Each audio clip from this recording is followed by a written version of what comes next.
मला अजूनही दिवस आठवतात ते की ज्यावेळेला मी लहानपणी त्यांच्यासोबत यायचो. एका बैठ्या चाळीमध्ये 4 खोल्यांमध्ये एक तात्पुरती इमारत होती. त्या तात्पुरत्या इमारतीतून कॉलेज चालायचं. आणि अजूनही आठवते मला की एकदा त्यांच्याजवळ स्टाफला पगार देण्याकरता पैसे नव्हते. आर्थिक परिस्थिती समितीची एवढी गंभीर होती. दादासाहेब गवई आणि दादासाहेब कुंभारे या दोघांची, मनोहरभाई पटेल आपले जे मंत्री होते प्रफुल्लभाई पटेल यांचे वडील, त्यांचे अतिशय जवळचे संबंध होते. आणि त्यांनी मग मनोहरभाईंना फोन केला की आमच्याजवळ पैसे नाही आहेत पगार द्यायला.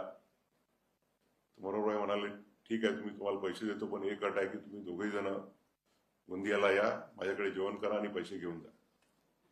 आणि अशा परिस्थितीतून हे कॉलेज उभं राहिलं. आणि आज आपण बघतो आहे की शून्यामधून आज एक मोठी इन्स्टिट्यूट निर्माण झालेली आहे. मगाशीच आदरणीय